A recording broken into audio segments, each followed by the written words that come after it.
Special City Council meeting for May 1st, 2023. The time is now 5 p.m. by the wooden clock. That's what we're going by, is that wooden one, and it's probably a minute or two off. The wooden clock, 5 p.m. So we're not going to have opening ceremonies on this meeting. We're going to go straight into the meeting, but the first is public comments and receipt of petitions. Is there anyone who has signed up to speak tonight? I don't have anyone signed up.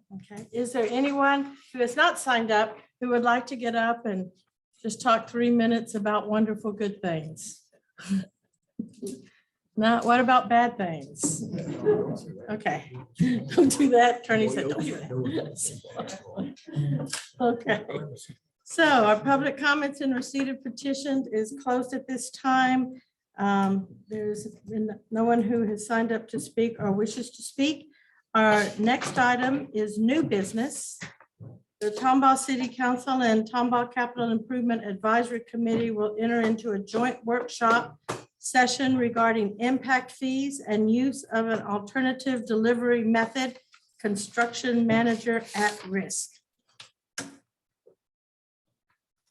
Mr. Huffman.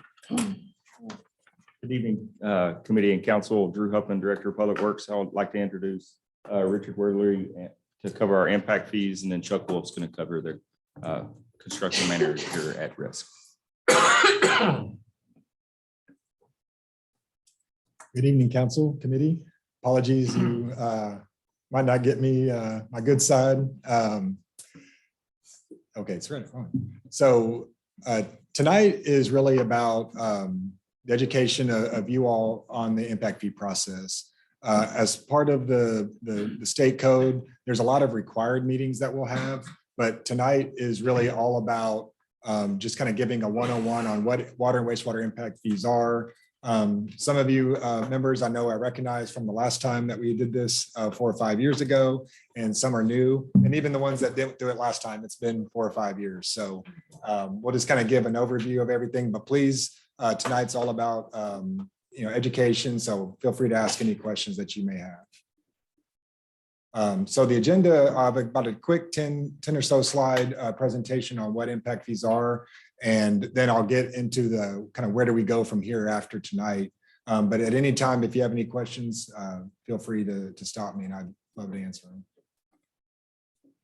them. So what are impact fees? So the city of Tomball already has water and wastewater impact fees in place. They're a one-time charge assessed to new development for their portion of costs for new infrastructure projects. They're put in place by the code to provide a systematic, structured approach to assessing these fees, as opposed to coming up with an agreement with every single person that wants to build in Tomball. You have one systematic way that mechanism that the city can use to collect and assess these fees. So the basic question is who pays for the infrastructure to serve growth? With the impact fee process, the new development shares in their part of the cost, both in these fees. And then without the impact fees, in a situation where you have none, the existing and future ratepayers pay for the entirety of the capital projects. So this is a way to kind of basically put all the cost, or you have a choice to put some of the cost on the developer.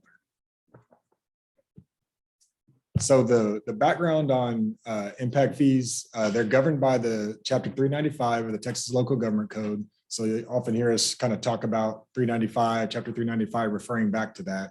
So that's where that comes from. The state law requires that you update your impact fees at least every 5 years. What's been a best practice here the last few years is because costs have gone up so rapidly from the last time the city has done an update. A lot of our cities are doing them sooner than 5 years, which is kind of where Tomball is as well.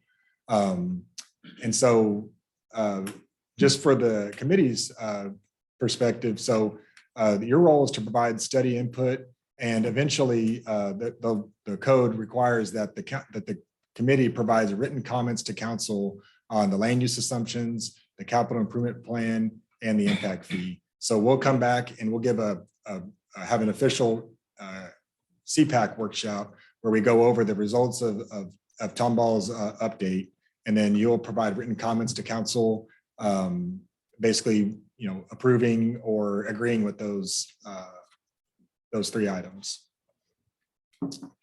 So the things that can be impact fees can be used for, it's really any recently constructed project or new project that has capacity to serve future growth. So, basically there on the right there, anything that's a repair or something that's kind of just fixing an existing problem is not eligible. So these are all of your future projects. So your capital improvement plan will have a number of projects, but we pick only the ones that are growth related. And the window that the law allows is just over the next 10 years of projects. So right now we're going through the water and wastewater master planning update process. We do have projects identified beyond 10 years. Those will just simply be caught in a future update of the impact fee process. Also, we're only allowed to take the impact and the cost over the next 10 years. So almost all of your projects we build for longer than 10 years. They have 20, maybe 50-year life in them, but we're only allowed to capture that next 10 years. And again, you'll eventually recoup all of it if on future impact fee updates. But you're also allowed to include professional service fees, land acquisition costs. Debt service has become a very big component of the impact fee process. Last time we did this, interest rates were very low. Now they're a lot higher. So you'll see the impact fee calculation impacted by that item right there. So a little bit of history on the city's existing impact fee ordinance. The current one was adopted in October of 2019. And if any of y'all that remember back then, we changed the methodology on how we assessed impact fees. It used to be square footage, and there's a different calculation in the ordinance where you could do meter based or land use meter size impact fees. Now the city only has this meter size based impact fee. So you can see when a developer comes in, they basically pay by their meter size. So a 3/4 inch meter is a base single family residential meter size. And that's kind of the base that they pay for the impact fee. Well, meters that are larger than that are for commercial, multifamily, larger than single family water users. And they pay their impact based on the amount of water that passes through those meter sizes. So you can see it's all a function of the base top line there. And so the total combined water and wastewater impact fee that the city has currently is $6,302 for both water and wastewater. So the process, this is again outlined by Chapter 395. Initially, obviously, we established the CPAC committee. We're conducting the 101 tonight. We are going through the process of developing the 10-year land use assumptions, which is really just the growth plan for the city. Then we're going to develop that 10-year capital improvement plan for the growth projects. And then we go and we take each of those projects and we calculate the percent that they are utilized over the next 10 years. And we roll it up into the impact fee calculation, and you will receive a report before the CPAC workshop. There's a report that is submitted, and then we'll go through a public hearing and a formal adoption of the updated ordinance. So a little bit of diving into a little bit of the process. So on the land use assumptions, the first thing we do is delineate what is the impact fee service area. Where is Tomball going to be serving water and wastewater into the future? And again, cataloging the existing 2023 population baseline for both population and commercial developments, and projecting 10 years out to calculate that 10-year growth in service units. The capital improvement plans, as I mentioned, this is just kind of an example from other cities. We'll utilize the city's water and wastewater models to determine how much of those projects are utilized over the next 10 years. So really, at the end of the day, what our study is going to be doing is setting the max impact fee that the city can assess to development. So at the end of the day, our study tells you that number, and the council has the decision to set it at that number or below. You just can't set it higher than that. So, and the formula is here on the screen, and it's simply a function of that eligible CIP cost divided by that 10-year service unit growth. And and the state law has a provision in there to take 50% of that number as being your max eligible that you can assess.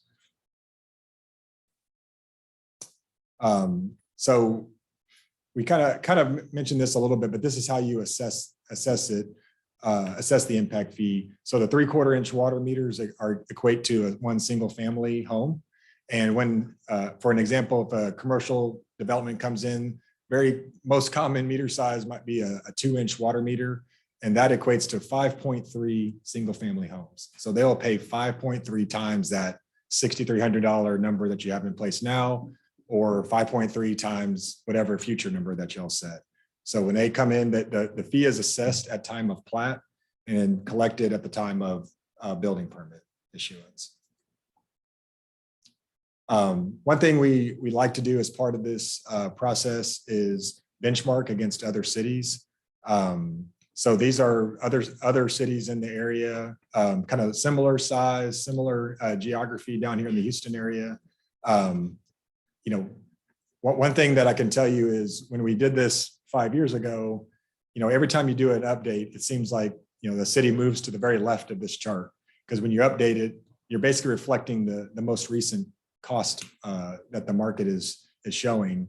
So, Tomball used to be a little bit more in the middle on the left. Now y'all have slid to the right because other cities have updated their impact fees and they've all increased them. We did have a note here that League City is going through their process right now. Their public hearing is at the end of the month. So by the time we come back and do the public hearing and the CPAC workshop, they'll have increased as well. And then on the schedule, so where we go from here, the real kind of key date here that we work back from is that public hearing on September 4th, so that we have our targeting that for the first reading of the impact fee ordinance. And the second reading could be the following meeting, so that these are newly adopted and in place by the time of the next fiscal year. But the next item that we'll have for the council is setting that public hearing date. That is tentatively for the July meeting. We'll have our CPAC workshop on August 14th. That's what basically I'll take the presentation that we gave today, and it'll have the actual results from the city of Tomball's updated land use assumptions, CIP, and impact fees. In the code, the CPAC has to submit their written comments to council by the 28th of August if we're going to have the public hearing on the 4th. And so that's just kind of the target deliverable for the committee. And with that, that's kind of all I have. I'll take any questions that. Can you explain the 10-year capture? Yeah, the 10-year capture is just what's the code developed once upon a time. The impact fees have been around since the 80s. And I don't know, I think what they are trying to do with that, plus with the 5-year update, is not let information and not let the crystal ball get too far out. I think the idea is that you have a pretty decent idea of what could happen in the next 10 years. And if you're wrong, you have to update it in 5 years anyways. And so that's kind of what the 5-year update is for as well. As 5 years ago, we thought costs were going to be here. Well, now they're here. So it's time for the 5-year update. So I think that's why they landed on the 10-year horizon, is a little more certainty. I saw in your presentation, Fulshers at over $28,000. Yes. Why are they that high? And is that something we need to be concerned about? No, so their council was very sensitive to rate increases. And so they're just listening to them debate it. Their talk was, we want to put all of it onto the development community. And so they also, I kind of mentioned in a calculation, there's an option. You can either take the 50% of the total projected cost and take a 50% of it, or you can do a rate credit calculation where you can actually calculate how much of these projects have been or would be paid for by a water and sewer rate. And you can take more than the 50% essentially. And they're such a new city, like they're just brand new, starting to grow, that they could almost capture about 97, 98% of their total number. So, I mean, if you wanted to really compare it to everybody else on this list, they're really around 14,000 instead of the 28,000, still higher than everybody. And I would say a lot of that is they're having to build lines to serve developments. It's kind of a long city. And so longer line, more expensive line. And so that happened as well. Thank you. Is there any of the, like House Bill 2127, the corresponding Senate bill?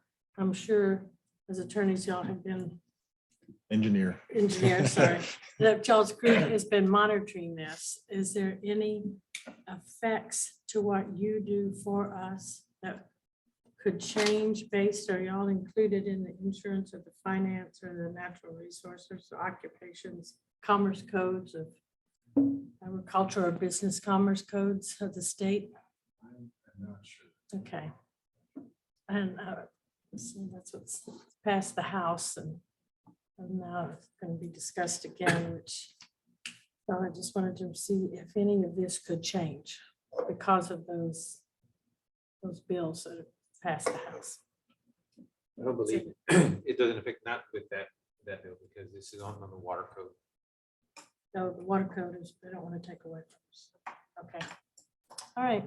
Thank you.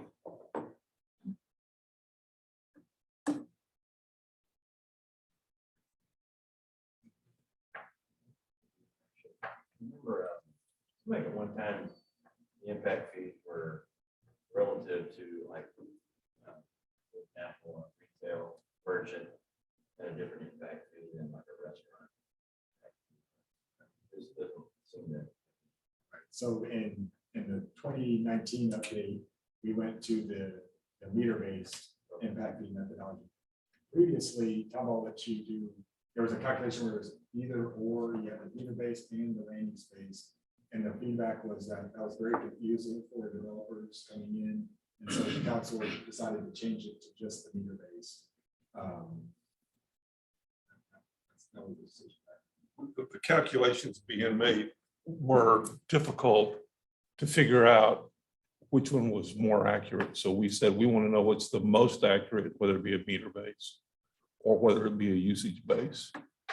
And we decided to go with the meter because of that, because there was so much of a difference in the two rates that you would pay. It just didn't seem fair. And the way that we calculated is trying to talk about, or trying to use the impact on the water system. And previously it would be a large footprint of a retailer with a very small water usage, and they were paying a lot of money, even though their impact wasn't very large on the water system. It was just the way the calculation. Not as better. Within Old Town District, there are some unusual properties and situations. For example, a building that shares a meter with another building. So water's coming from one building into another address. But in order to put the meter on both addresses, the one that's already getting water and sewer, it's got to pay an impact fee. We are already using, it's just nothing changes other than just tagging the meter. It's a weird little rule, I guess, in Old Town. So my point is, I know at one time there was some special exemptions for the Old Town development area. Is that still in place now? Those expired. If we have a system out here that, people have been using it, and your situation you just described, why would we charge another impact fee? I think we ought to just go out there and put another meter on it and let the people pay their own bill. It kind of seems weird that we're passing water and sewer through one business to get to another business. It's kind of weird. Yeah, it is, because that's not typically how you want to Correct. do that. So I don't know the specific on that one-off. Hopefully it's a one-off. I'd like to get that resolved personally. I think it's a disservice. So I'd like to see if we can get something done on that, please. Are they explained up front the size meter does the impact? Because I know one business, about too, called me why my impact fees go up so much. Turns out he has a bigger meter, but did he need it, you know? And Well, whenever somebody comes in for a building permit and then translates into their size of their meter, there's a calculation made on the usage, or so the equivalent LUEs, and they come up with whatever capacity that is, that then translates to what size of a meter. So that typically is done by their engineer. Okay. And so when they have that, this is the size that you need, it's listed on the plans. We do list the cost or the impact fees per meter size. So they have all that information up front. Yeah, they'll determine the meter size. The engineer, the design engineer. Correct. They're professional. They'll have a professional. Because otherwise, we're gonna bust people coming here and say, I need a 3/4 inch. It's wrong. To be undersized, yeah. Yeah, way undersized. Plus the building I'm talking about are existing, so from what I understood in the presentation, impact fees cannot. That's correct. They're not increasing their usage, if they're not getting the bigger meter size, even if you're just replacing a meter. You know, redevelopment is a very common question you get during this process. But if you have a 3/4 inch meter, you have a 3/4 inch with a new business, then there's no impact fee paid. But if you, a lot of, some cities, they're starting to go vertical. Single story to multi-story, they'll go from a 1 inch meter to a 3 inch meter, you pay the delta. You pay the whole 3 inch meter. Is that something this committee would be writing in their report, if that's being done that way, and you can give us some advice on how to handle that, the vertical you're talking about? Yeah, well, as part of our, as an engineering. Okay. Do we already have that involved in our deal now? as far I as don't vertical believe goes? so, that we have that where we look at the delta, if it's like in this situation, that's what it sounds like, that you had one building that historically was fed by 1 meter, and then it got subdivided inside the building, 2 different tenants. And so to really plumb it separately, just can't do that way. But if it doesn't necessitate an increase in water meters, I absolutely see the point. What's the impact?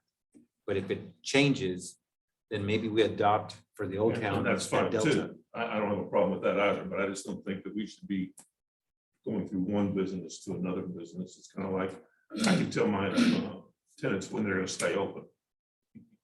We've got to be fair about all this stuff.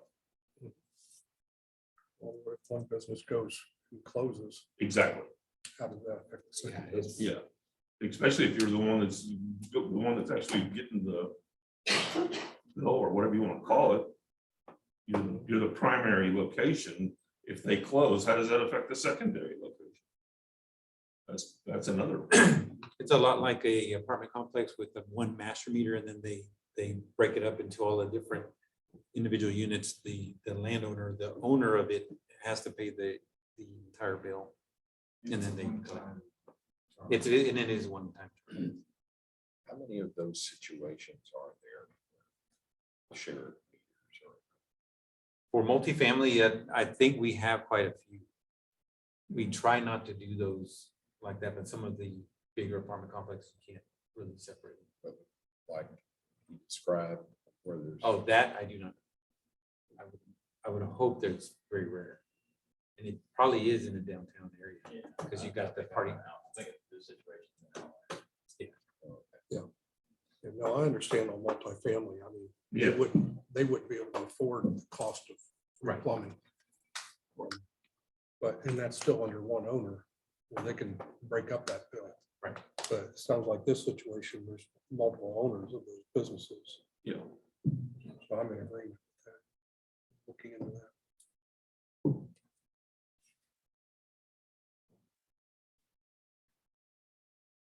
Is there any other questions?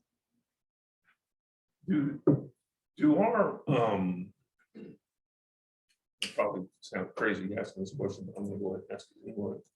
When we do a PID at 15 years, and this capture rate on this 10-year here, does that have any issues between the two of them? No, because we are looking at capture rate for the improvements to the system, citywide system, not the infrastructure that's in that subdivision. Okay.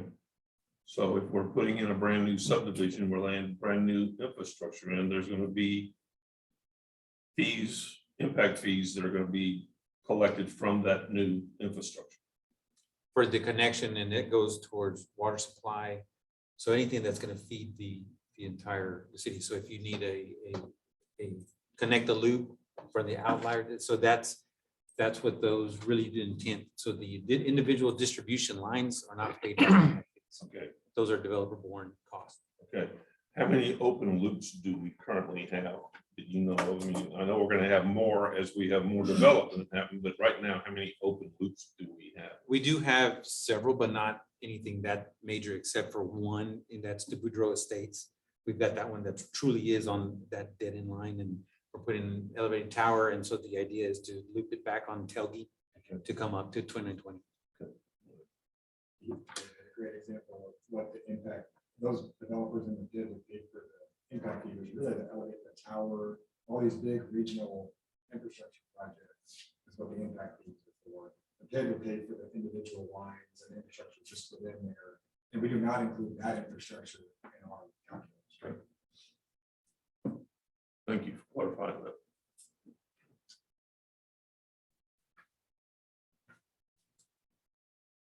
Any other questions? Okay. Yeah. Is there a motion to adjourn? No, we got one more. We got one more. Oh, we got more? I I'm got sorry. that. That's right. So while this is coming up, just a little bit of an introduction of what we'd like to do tonight. So 2269 of the Texas Government Code requires the city council to approve any delivery method other than hard bid contracting. So part of what we're going to try to do in this presentation tonight is do a little bit of an introduction to what scenic risk is, why city councils in particular tend to look at this as a delivery method, and then if you choose to go forward with it, maybe a little bit, very high level education on sort of how to best implement it. So And we if did you that. would, if you could state your name. Sure, Chuck Wall. Okay. Thank you.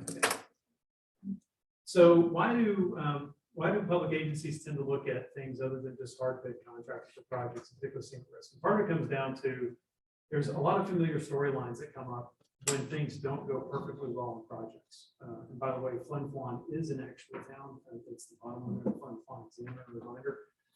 So we tend to have a situation in the public sector where when things go well, nobody makes a comment about it, but when things have problems, whether schedule, quality, project delivery, there's issues.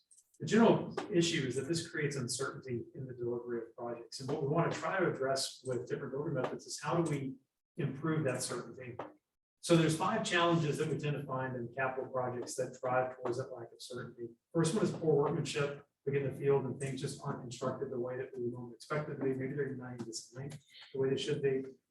Cost surprises or budget control challenges are probably one of the biggest ones that create issues for elected officials. Operational regulatory impacts. We get to the end of the project or even throughout the project, we cause something else to have a problem. It's certainly an issue for water and wastewater facilities that have to run all the time and they have to perform to standards. There's poor project performance issues. So we get to the end of the day, the project just doesn't do what we want it to do. And of course, there's claims mediation and litigation, which unfortunately are part of the construction industry and have been an outgrowth of a lot of hard bid contracting. So what we want to do is we want to take the lack of certainty and we want to turn it into greatly improved certainty. And what's been learned over the years is that we have to address these challenges a little bit differently than what we've historically done. We can't just simply leave it on the designers to do it. There's certain data points that we just don't have during the design phase unless you have a construction professional working with you. So the first one of these items is to get contractor input into the design, which helps us really focus on almost everything except potentially poor workmanship, but it can improve the design before we get to it. Ideally, we want that input from a contractor that's qualified for the kind of work we're going to do. So in the case we're talking about here, it's a wastewater treatment plant expansion and upgrade. We probably don't want somebody who's used to building libraries or building roads. We want somebody who knows how to build treatment plants. So being able to select that program qualifications is a big advantage of these different working methods.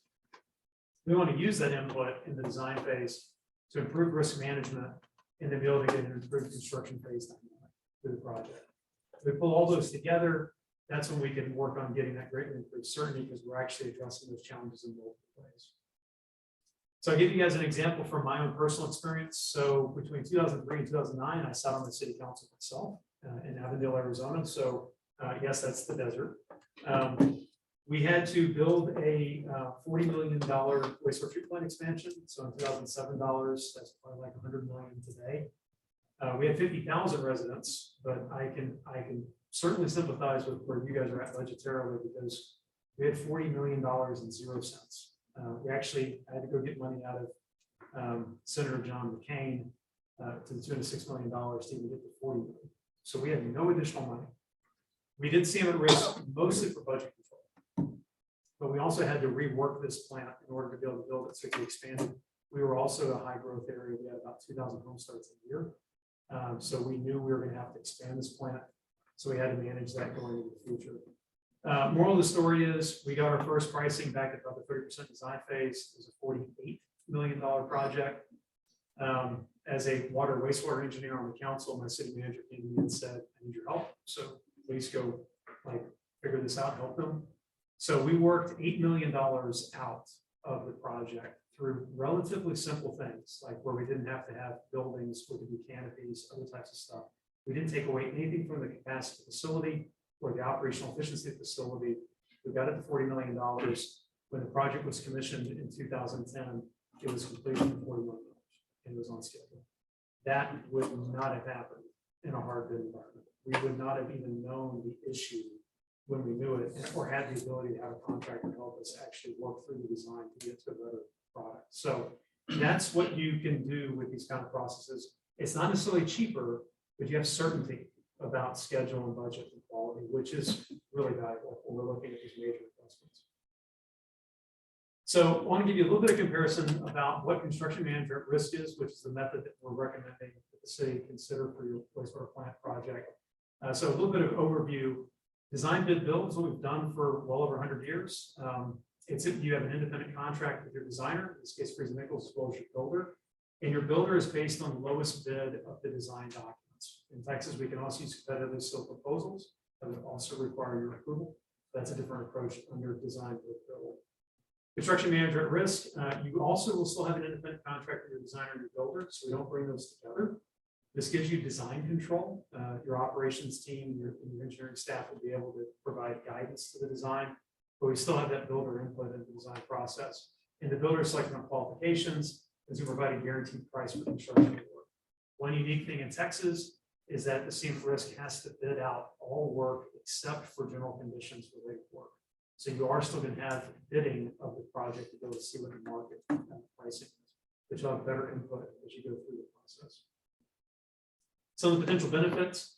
It's important to keep in mind that we've done design bid build for a very, very long time, and sometimes the devil you know is better than the devil you don't. So we know what it is, we know where we can get it. It does give you a low bid selection of a builder. Once you've done some of these processes for a couple of times, you'll learn that doesn't necessarily mean the lowest cost. It does mean the lowest cost of what you put to the market, which is a different discussion. CM risk contracting is similar to DBV structure, so we know how to manage it, which is certainly an advantage.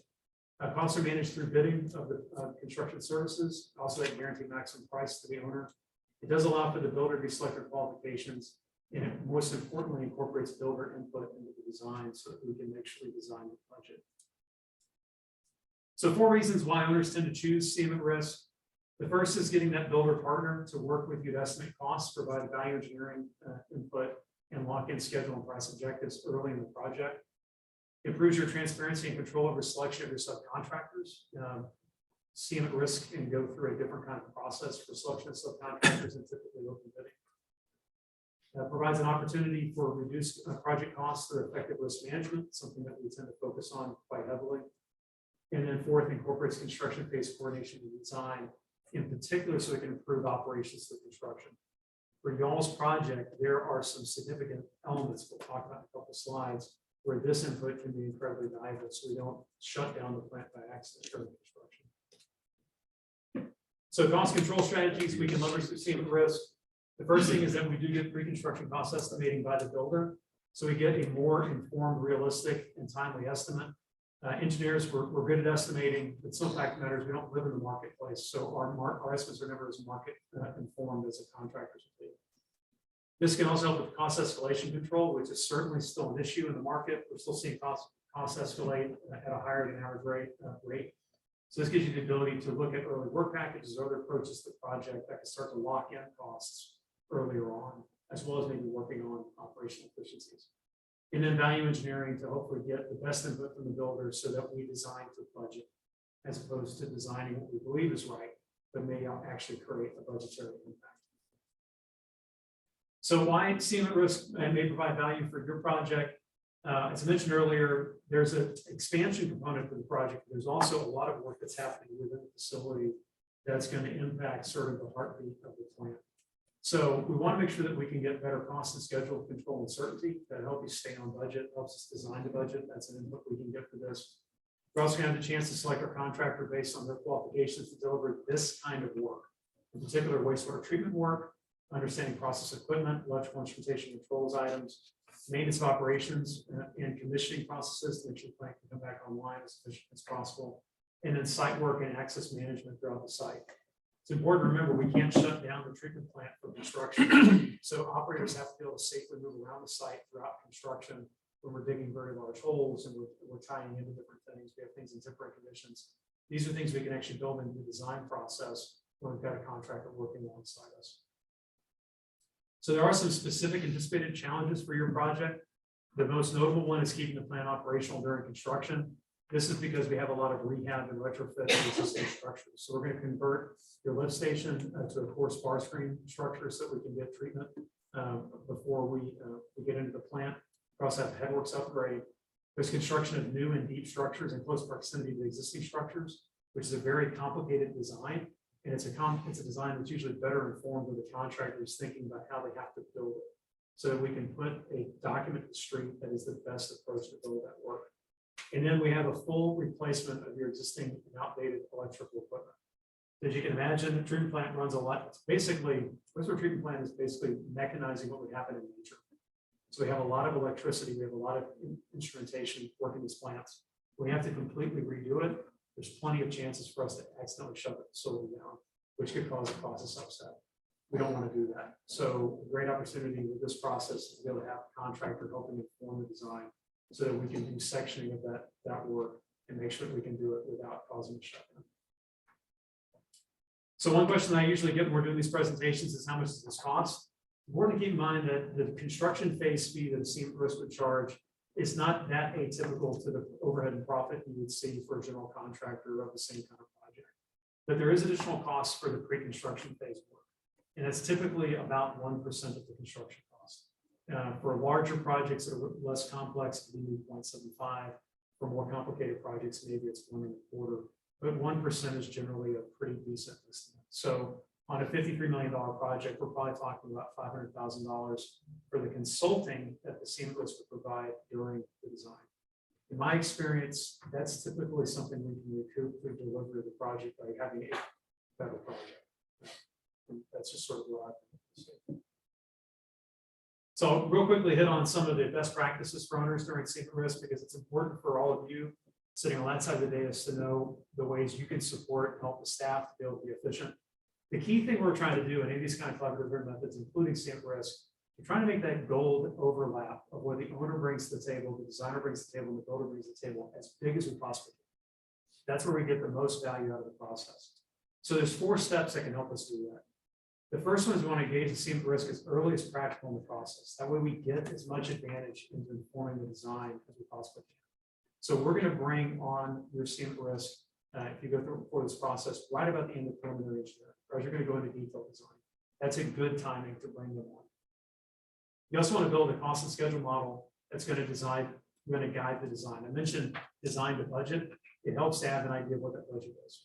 So we're going to work on building out a model that we'll be able to review with the staff, both the cost and the schedule of the project, and then that will be guidance to us to be able to do it.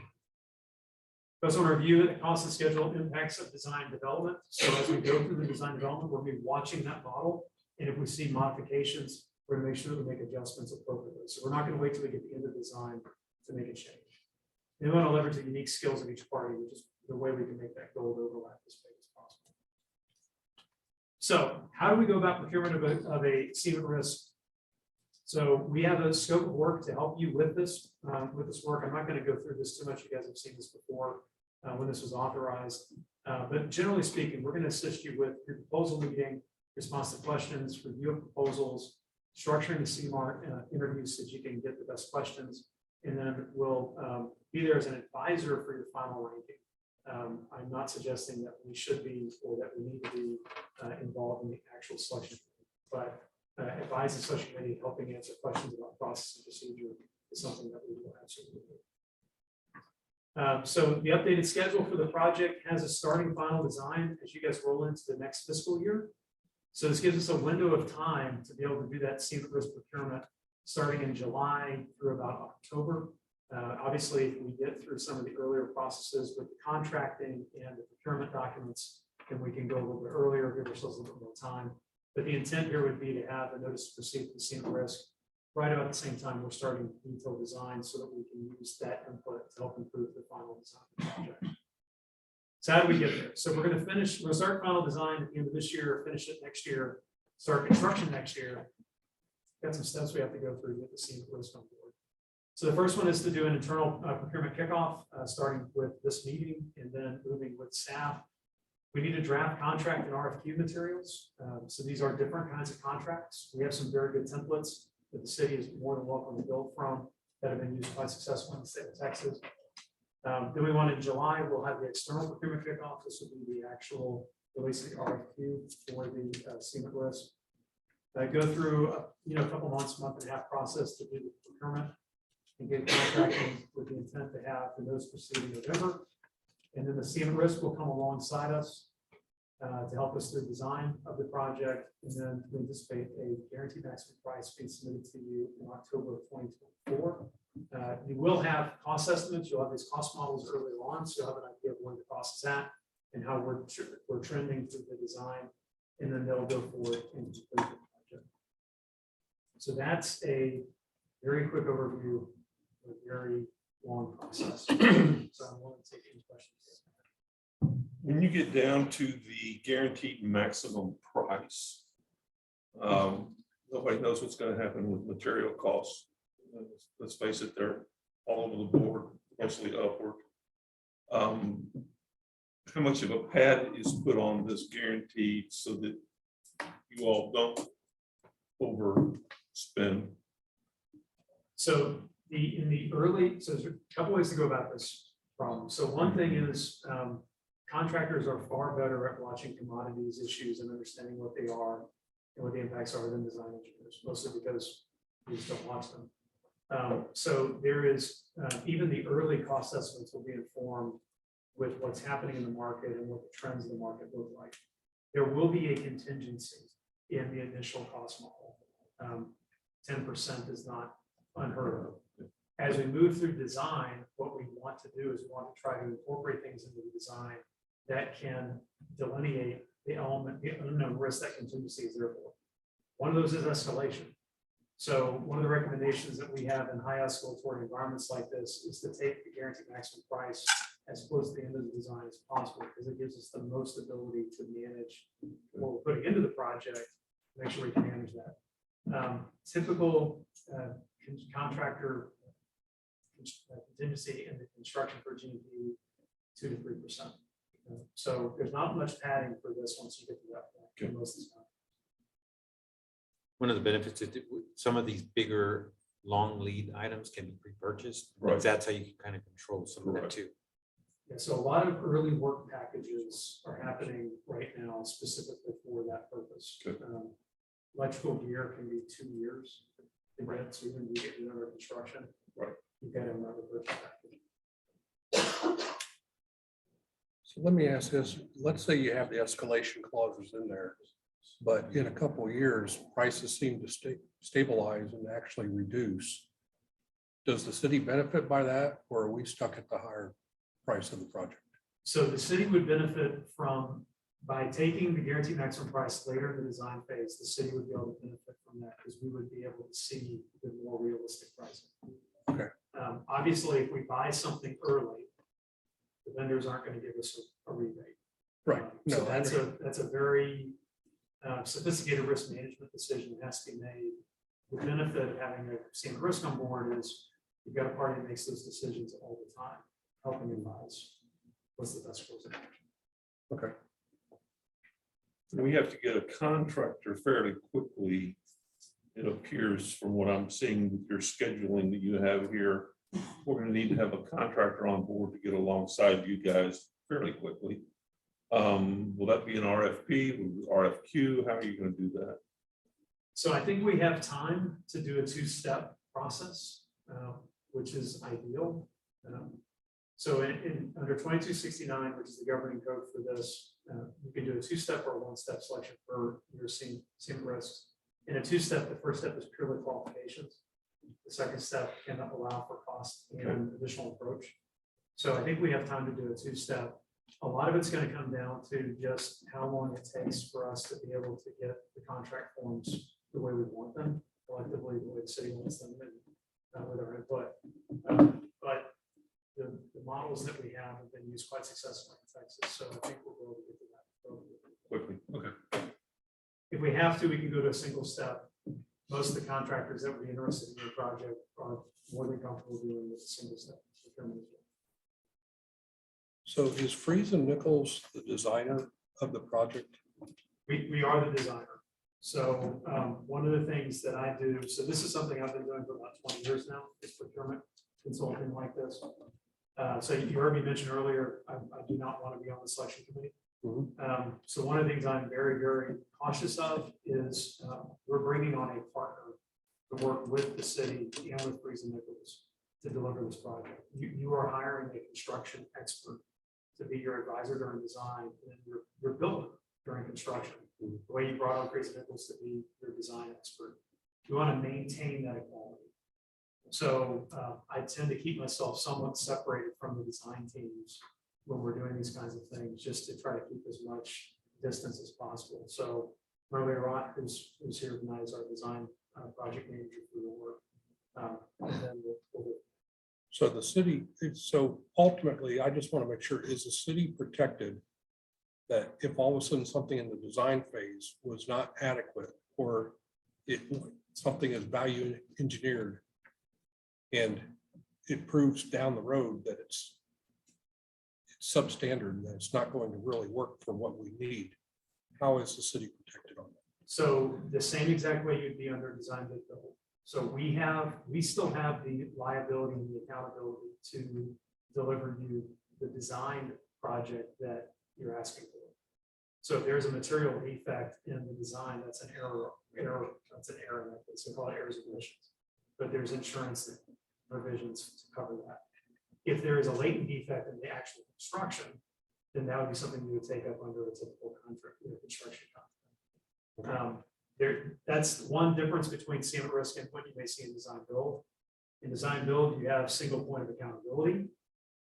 That should come with a design efficacy guarantee, but sometimes it gets a little bit difficult to enforce that if there's an issue during post-construction, or something doesn't work the way you wanted it to work. Sort of who's the problem? You still have independent contracts, so you can come back to us, you could go back to the state. Or to both of you, Or to both, yes. not one or the other, but both Correct. potentially. Okay. Correct. Ideally, that's not the discussion we have. But, you know, real world is real world. So Thank you. you still have those protections. How much do we have budgeted?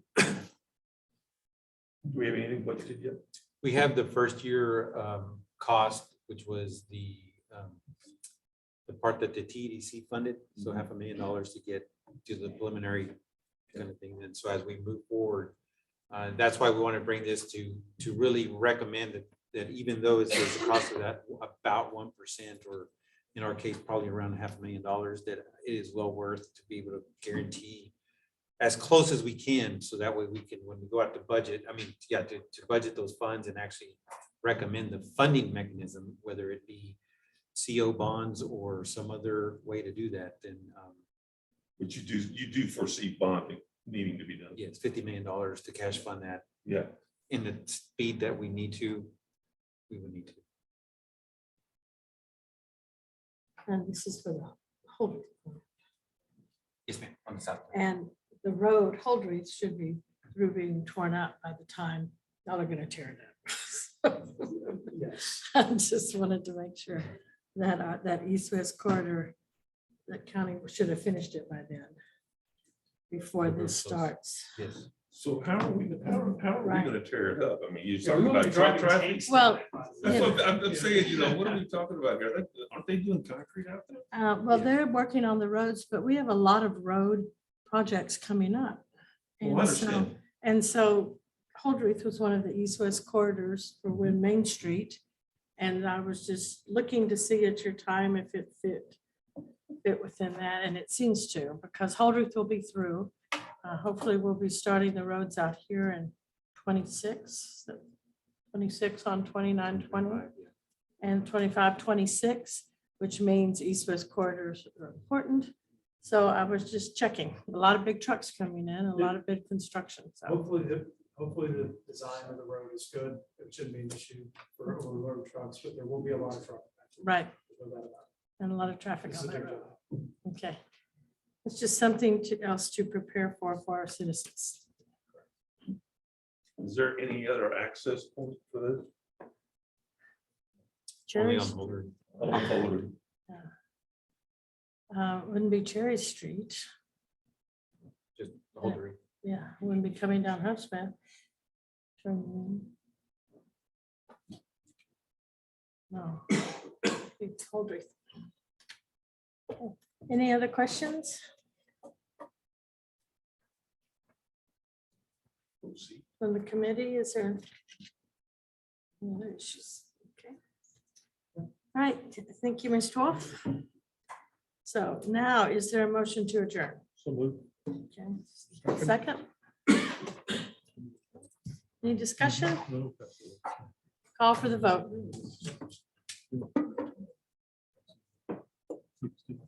We're gonna do firefighter. This is just We have the vote. Did we get the vote? I'm Everybody vote? sorry. No, we voted. Everybody voted. Call for the vote. I voted. Okay. Motion carries. Okay, we are adjourned. Thank you.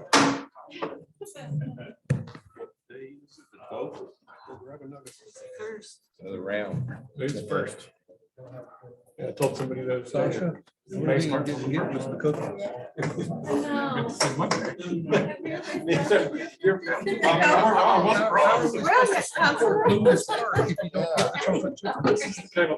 mind, you've got. Part of David's budget. Next time I will be sure to have this.